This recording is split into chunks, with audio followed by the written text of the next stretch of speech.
চার দফা দাবি বাস্তবায়নের লক্ষ্যে শিক্ষক সমিতির যে ডাকা ধর্মঘট, এই ধর্মঘটের কারণে আজও বাগেরহাটের দ্বিতীয় দিনের মতন পরীক্ষা স্থগিত রয়েছে। কোমলমূর্তি শিক্ষার্থীরা পরীক্ষা না দিতে পারায় তাদের মধ্যে খুব অসন্তোষ সৃষ্টি হয়েছে। কারণ এখানে যে বার্ষিক পরীক্ষা এই ধরনের কর্মকাণ্ড আসলে যে পরীক্ষা স্থগিত করা হয়, এটা নজির।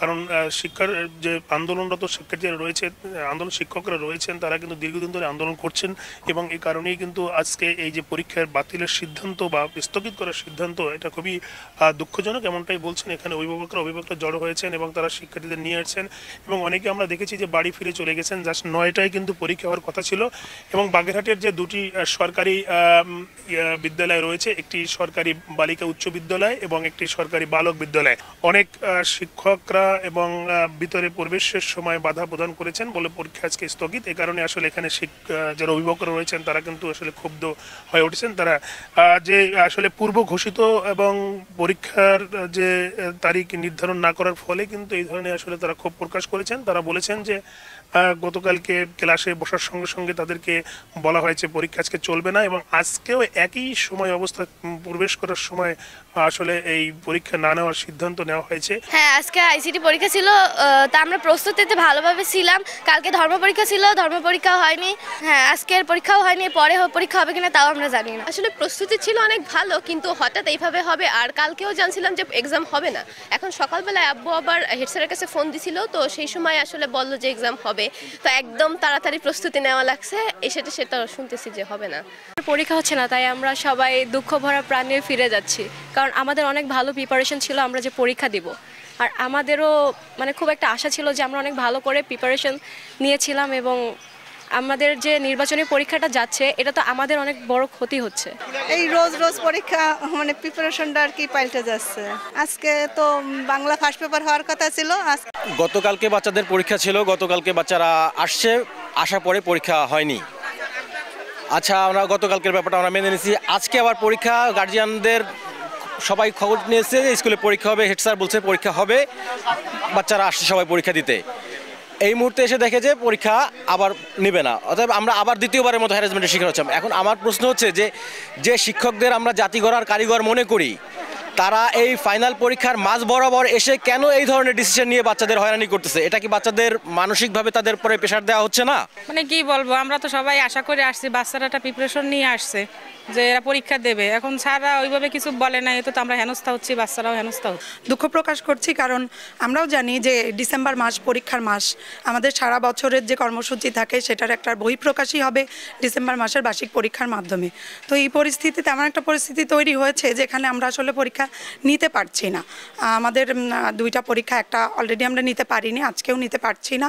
কিন্তু আমরা যে সামনে যে ছুটির দিনগুলোতে আছে, সেই ছুটির দিনগুলোতে অবশ্যই আমরা এই ক্ষতি পুষিয়ে নিব। এবং আমাদের মাননীয় প্রধান উপদেষ্টা সহ শিক্ষা উপদেষ্টা মহোদয় এবং সর্বোপরি মহর্ষির ঊর্ধ্বতন কর্মকর্তা স্যারদেরকে আমরা বিনীত অনুরোধ করব, আমাদের এই 4 স্তরীয় যে দাবি, এই দাবিটার আশু সমাধানের মাধ্যমে আমাদের শিক্ষকদের মধ্যে যে ক্ষোভ, এটার একটা দূরীকরণের দ্রুত ব্যবস্থা নেওয়ার জন্য বিনীত অনুরোধ করব। 30-35 বছর চাকরি করে একজন শিক্ষক অবসরে যান, কিন্তু তিনি একই পদে থেকে চলে যাচ্ছেন।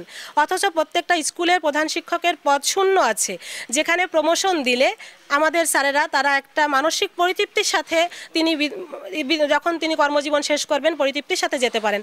আমরা চাই আমাদের সকল শূন্য পদে আমাদের প্রমোশন ব্যবস্থাটা দ্রুত চালু হোক, এটাই আমাদের দাবি। এবং আমাদের পাওনা টাইম স্কেল যেটা আছে সেটা যেন আমরা দ্রুত পাই, এইটা আমাদের দাবি। আমরা কথা বলছিলাম এখানে যে প্রধান শিক্ষক রয়েছেন, তারাই বলেছেন যে আমি সকল প্রস্তুতি নিয়েছিলাম এবং সবকিছু আমার রেডি ছিল, কিন্তু এখানে যারা শিক্ষকরা যারা আন্দোলন করছেন, যার ফলে কিন্তু আসলে পরীক্ষা নিতে পারিনি। দুঃখিত যে একটা বার্ষিক পরীক্ষার সময় এই অবস্থা তৈরি হবে, এটা আমরা কখনো চাই নাই, শিক্ষক সমাজও চাই নাই। কারণ বার্ষিক পরীক্ষার সময় সমস্ত অভিভাবক শিক্ষক একটা আলাদা প্রস্তুতি থাকে, পরীক্ষার পর অন্যত যাবে। কেন্দ্রীয়ভাবে তাদের একটা কর্মসূচি চলছে এবং আজকে সেই কর্মসূচি মানে তাদের শেষ হতে যাচ্ছে। তবে আগামীকাল যেভাবেই হোক আমি রুটিন অনুযায়ী, যে রুটিন আছে ওই অনুযায়ী পরীক্ষা নেব এবং 2 দিনে পরীক্ষা স্থগিত হয়েছে, আমরা পরবর্তী উপযুক্ত সময় স্টুডেন্টকে জানিয়ে আমরা পরীক্ষার তারিখ নির্ধারণ করব। সহকারী শিক্ষক পদটি নবম গ্রেডে BCS ক্যাডারভুক্ত করে দ্রুত সময় মাধ্যমিক শিক্ষা অধিদপ্তরে গেজেট প্রকাশ করার জন্য। 2 নম্বরে বলা হয়েছে বিদ্যালয় এবং পরিদর্শন শাখায় কর্মরত শিক্ষকদের বিভিন্ন শূন্য পদে নিয়োগ এবং পদোন্নতি প্রদান।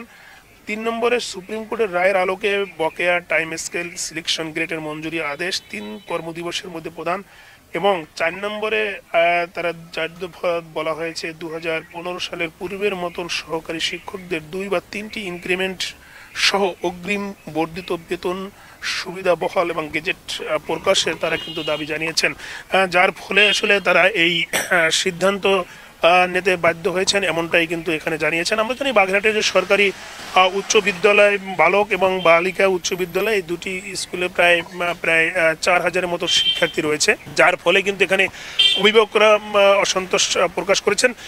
তবে যারা যে শিক্ষকরা আন্দোলন করেছেন সে শিক্ষকরা কিন্তু তারা এই বিষয়টা নিয়ে যে গত দুদিনের যে পরীক্ষা স্থগিত রয়েছে এটা তারা ক্ষতি পুষিয়ে নেবেন, এবং তারা দুঃখ প্রকাশ করছেন এই ধরনের সিদ্ধান্ত আসলে কেন্দ্র ঘোষিত সিদ্ধান্ত নেওয়ার ফলে হয়েছে। তারা প্রধান উপদেষ্টা এবং যারা সরকারি নীতি নির্ধারক রয়েছেন তারা কিন্তু তাদের প্রতি তারা দাবি জানিয়েছেন যে দ্রুত তাদের দাবি এবং যৌক্তিক দাবি বাস্তবায়নের জন্য আহ্বান জানিয়েছেন।